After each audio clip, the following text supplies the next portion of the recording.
Mr. Speaker, I will not go to the demerits and merits of that matter. I will go to what the court concluded, which is that the Azimio side is the majority.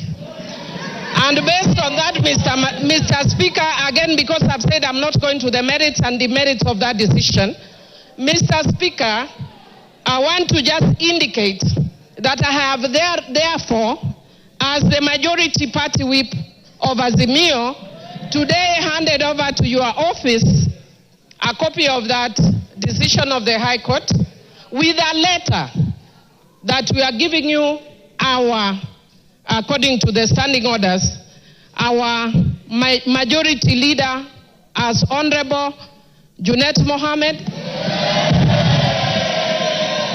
and Honorable Robert Mbui. Mr. Speaker, following the standing orders, Honorable Junet will thereafter then communicate me officially as the minority whip, going by what the standing orders, but a majority whip. Majority. Mr. Speaker, I also stand under standing order 90 and had actually consulted you about this.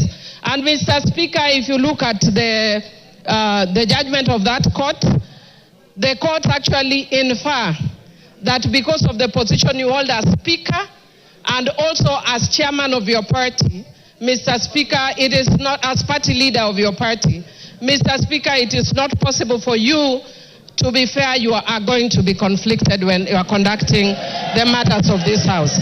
Mr. Speaker, I therefore humbly request you to step down and mandate Honorable Gladys Bosch-Sholei to take over in discharging the functions as the Speaker because of your conflict of interest. Mr. Speaker, Mr. Speaker,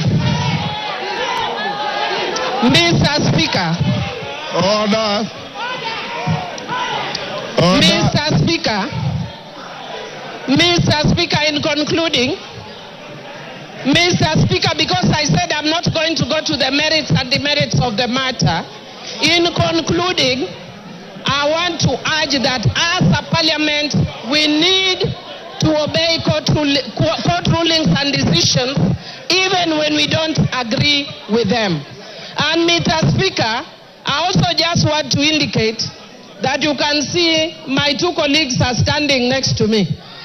My advice to them in future is to follow a philosophy from my community which says, Telo Ikao, Telo Kumingato. So next time they should do what Honorable Ruku did.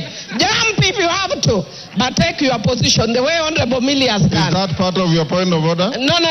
Mr. Speaker, I said as an arbiter. And Mr. Speaker, I would also just want to say, very finally, also as an arbiter, Mr. Speaker, people are also talking about broad-based. Again, I'm very careful. I'm saying this as an arbiter. It's not my substantive argument.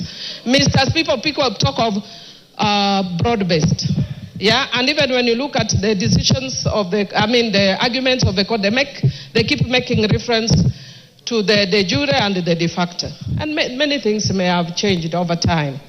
And Mr. Speaker, I'd want to say that actually if you look at this side of the House today, we are seeing broad, Mr. Speaker.